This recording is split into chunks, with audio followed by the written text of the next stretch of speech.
And here we are. Hopefully via iPhone is going to be easier. Let's hope. Uh, as we were saying, I'm Elena Carlotta Manavis. I'm co-founder of Startup Labs. I'm a business consultant and coach in the last 3 years. And I'm here today to have a chat with you about a very interesting topic, almost a scary one, which is pricing. How do we price our services? How do we price our work? How do we price whatever we want to do? So what's effort pricing? This is a very delicate step, actually, because every time we start a coaching program, when we reach the point where we have to price our products, is always very difficult. What's a fair price? What's a price which actually responds to the value I'm offering, is not depreciating me, is not underestimating the job I'm doing, but at the same time, it's a fair price for my customers as well. So this live is mainly focused on the freelance career because this is the main issue for freelancers. But also entrepreneurs can find a good bunch of tips and tricks that might be useful. So let's start from this perspective. Whenever someone asks me, how much should I charge? My first question is always the same. First of all, analyze the time you're going to invest to deliver whatever is asked.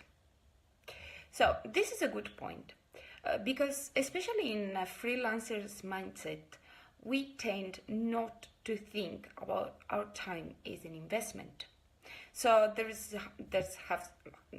we had more than one case, me included, where I was seeing to the whole picture and I was thinking only on the practical expenses I'm going to face to deliver a project, to deliver a service, and I never considered my own time. So I was generally thinking about, to deliver this project, I have to pay these people and I have to cover these expenses and I need these resources and these partners. So the net was not considered about the time I'm investing on things. But the point is that if a project is keeping us busy 10 hours a day, this time is time we're keeping from doing other things. This time is time we're not investing in networking, in business development, in planning our next step.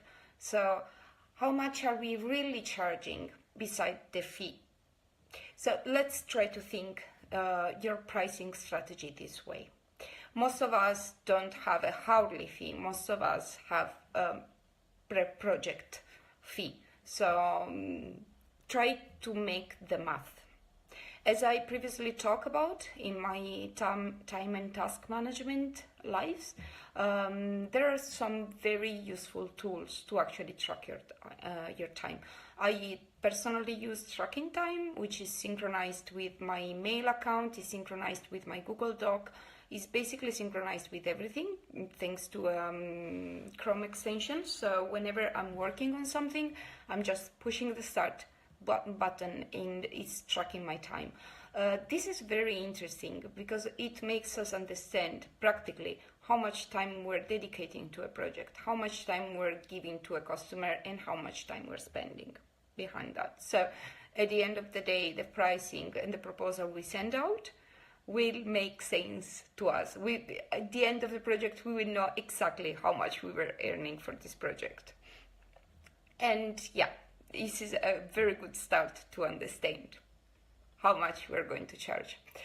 When it comes to consultants, so people not working per project, but working on a hourly fee, this is the very tricky question.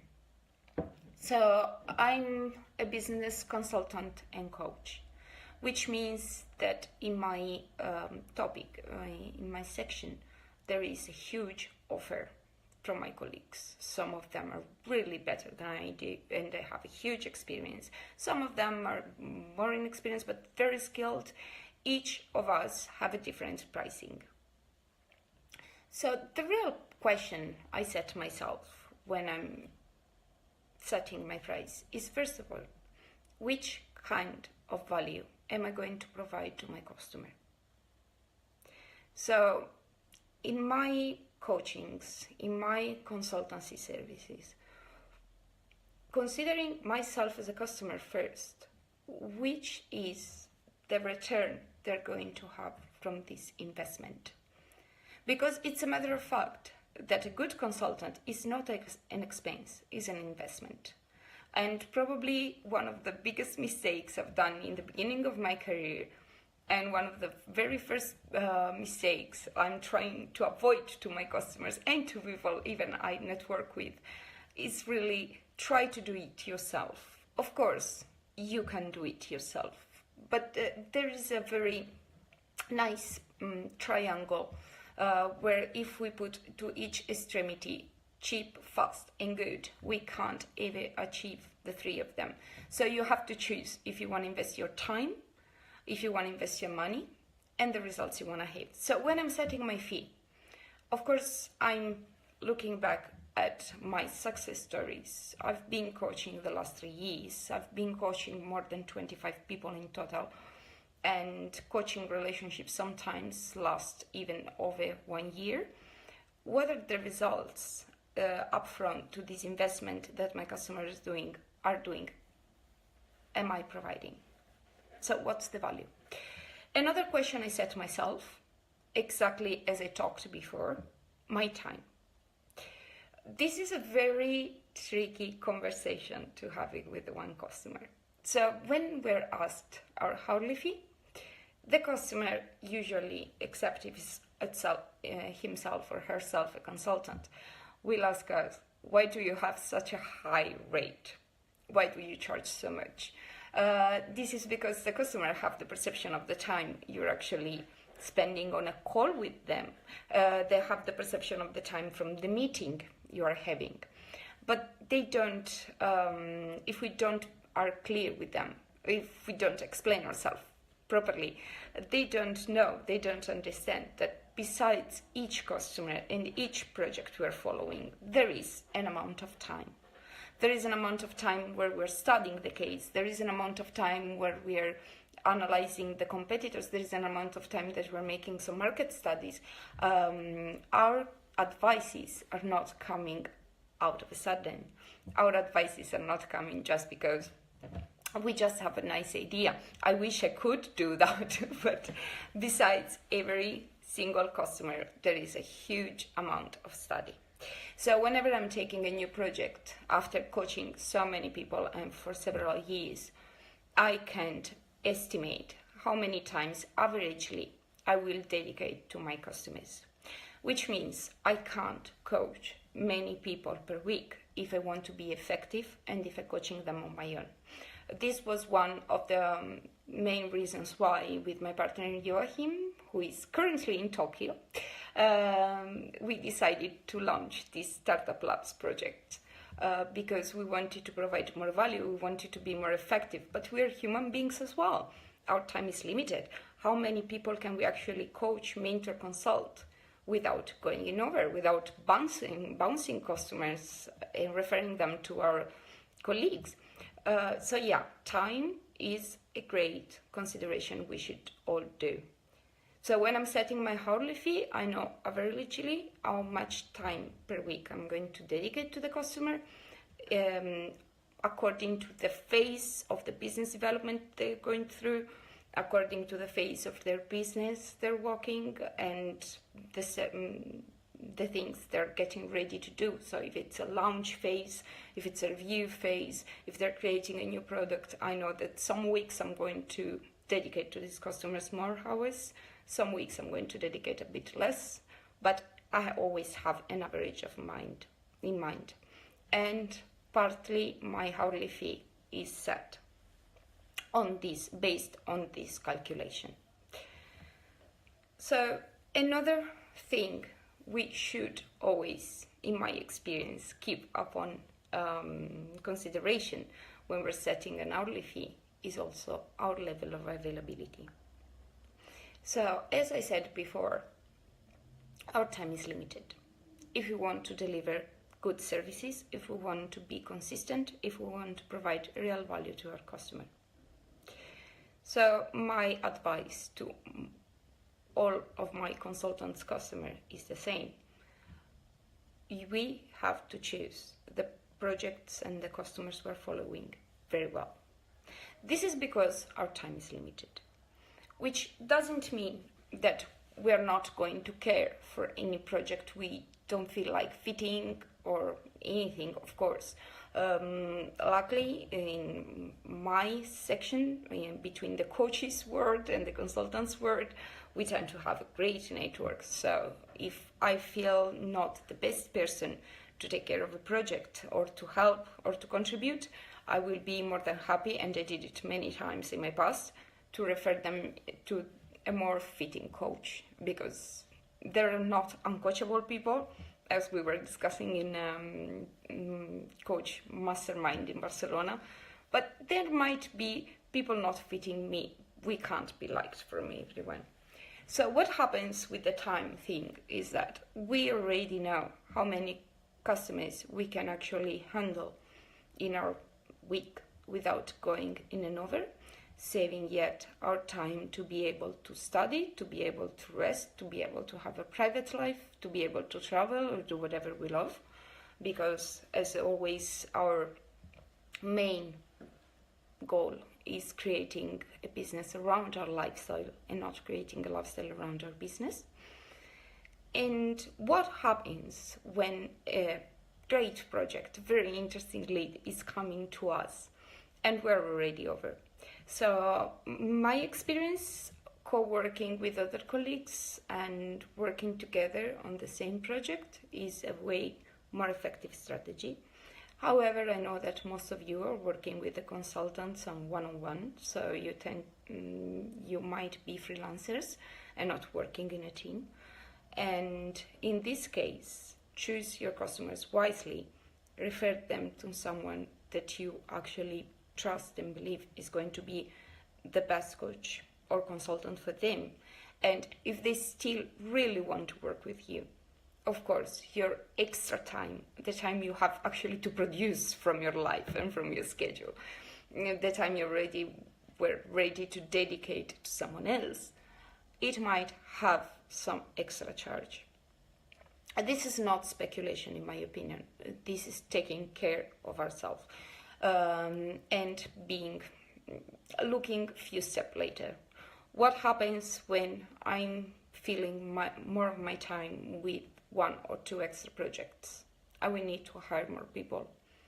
I will need to hire more resources to delegate part of my tasks, which might not be coaching, which might not be following, but as you all know, in a freelancer and entrepreneur life, we have many tasks to face. And if we are already delegating, which is going to be great, because I'm a huge fan of delegation, in case we're getting more projects and more customers, the delegation level should raise up.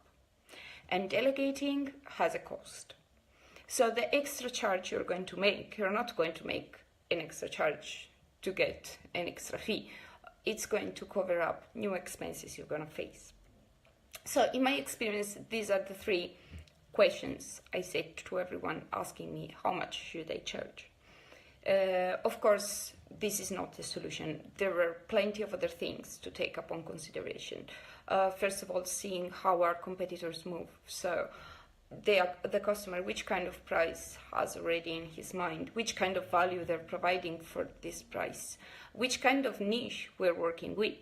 Of course, if I'm working with a very wealthy niche, it means that theoretically I have higher skills and experience and I'm playing with different fees. If I'm trying to help someone starting from scratch, or if I'm working with a cause, like I'm in a parallel way doing for my women's empowerment cause, of course, yes, we should have a rate, because it's fair that our time is going to be paid, but at the same time, the rate should be adapted to our ideal customer. So there are plenty of other consideration about pricing, and that's why usually is always a topic that has been faced one-on-one, project by project.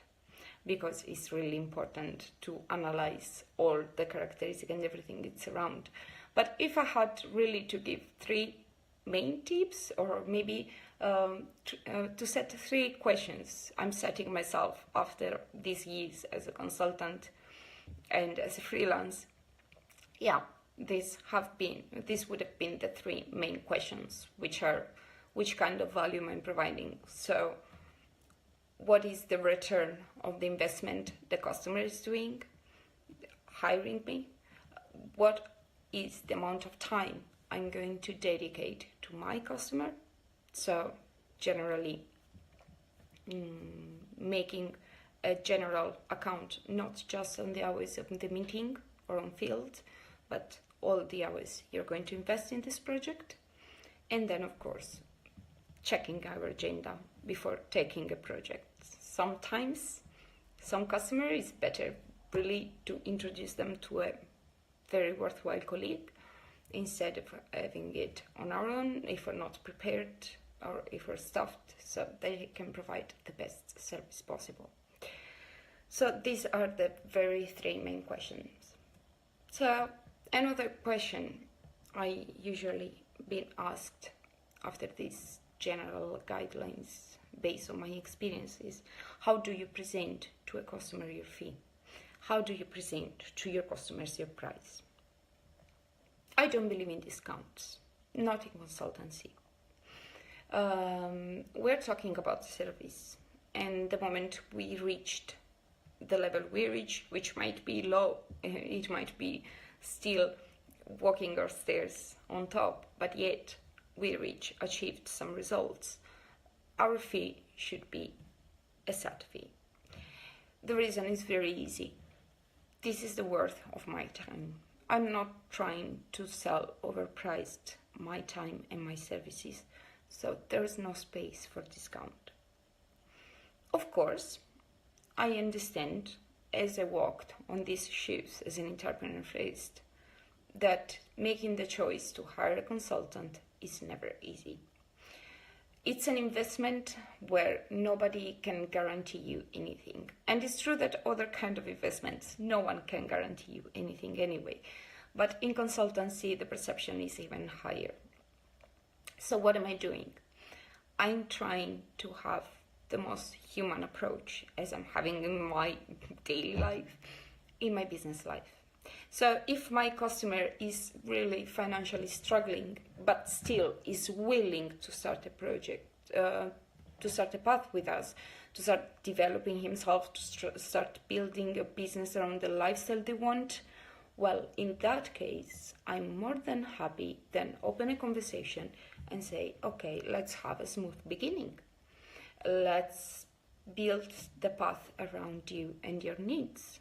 There's no fixed package. I mean, in StepUpLabs, we decided we don't have a fixed package on how our work is going to be delivered. We have a plan, we have a path already designed. We're going to lead our customer to certain levels and goals they are setting. We're going to support them.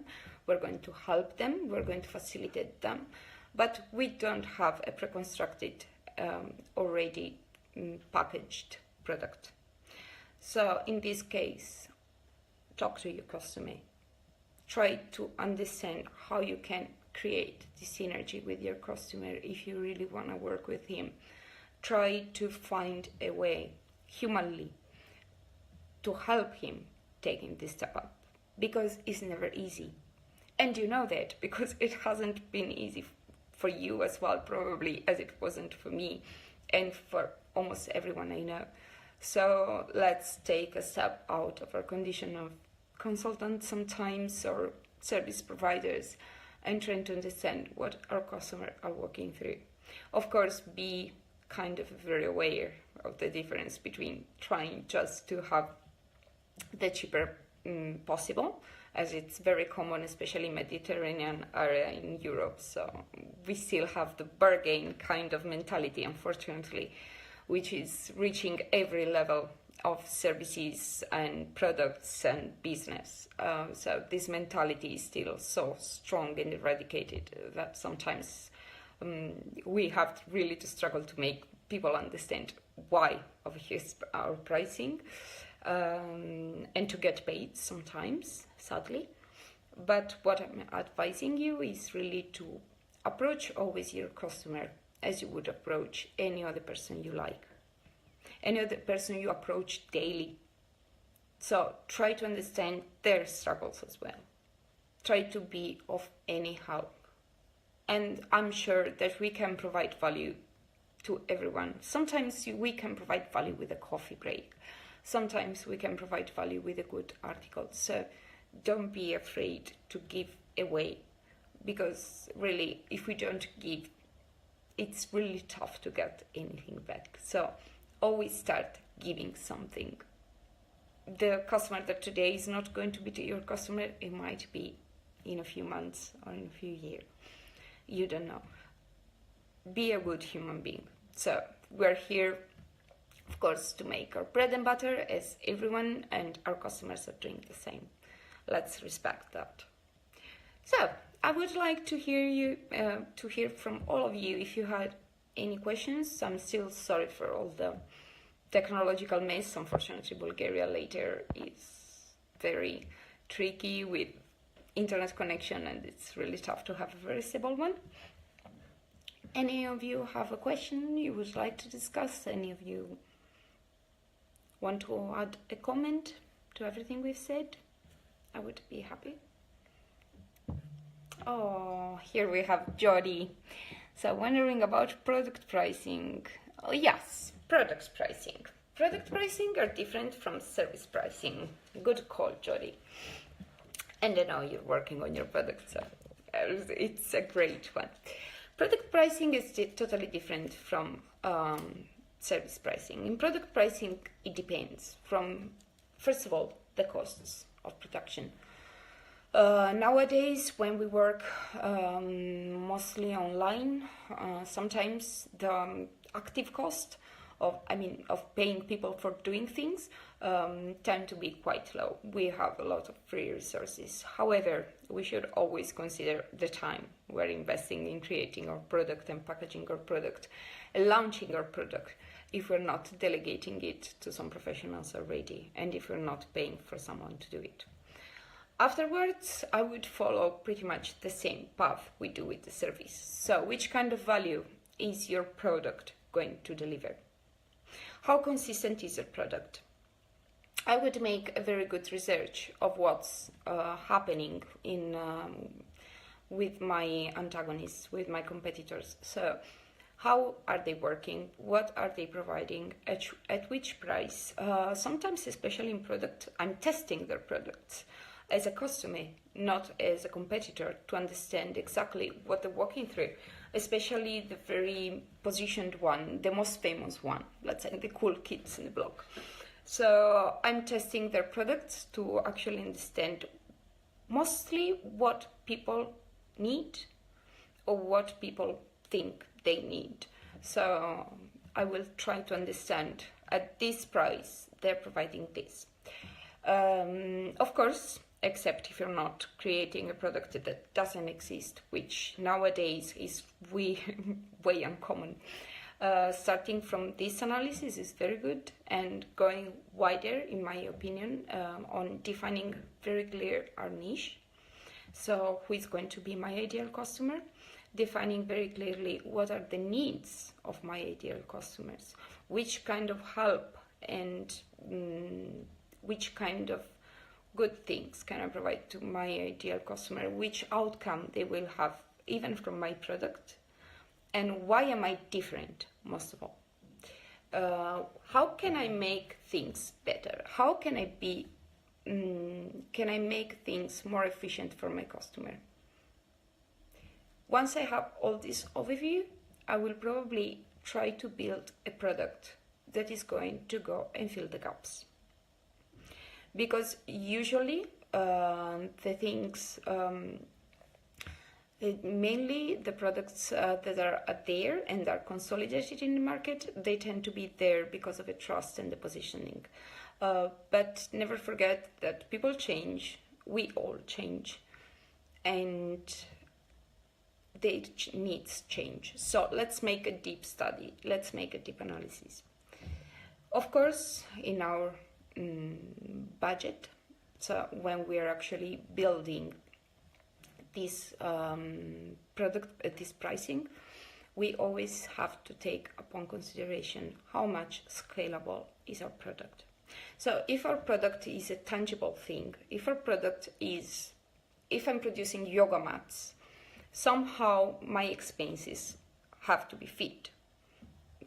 So I will spend always the same amount to produce yoga mats, no matter how much I'm going to grow, or find, of course, some other negotiations, but it's different. When I'm talking about digital products, the thing changes. So the fact that a course, a book, something I'm producing in the digital world can be resold many times, especially through an affiliation program, has also an impact on how much do we price a product, in my opinion. So this is something we should take upon consideration. Not much.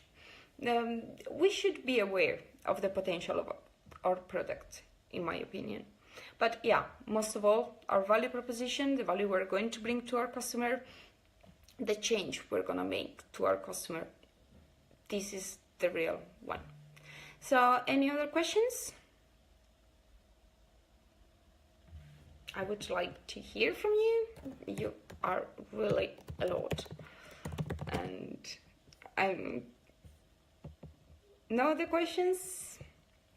Well, if you have any other questions coming up after this Facebook Live, you can always find me. Thank you, Jody. Really, I love having you in my coffee breaks. I'm sorry, I was saying, you can always find me at the email, elena@StepUpLabs.co, not com. And you can always reach me on Facebook. If you check my Facebook page, elenacarlottamaanavis.com, or if you start following us at StepUpLabs.co, you can actually find a Book Now calendar where you can book your 30 minutes free session with me, and we can brainstorm about the challenges you're going through and anything you want to talk about in your business life, your work-life balance and everything. Thank you very much for following this. Have a great day, everyone, and see you next live.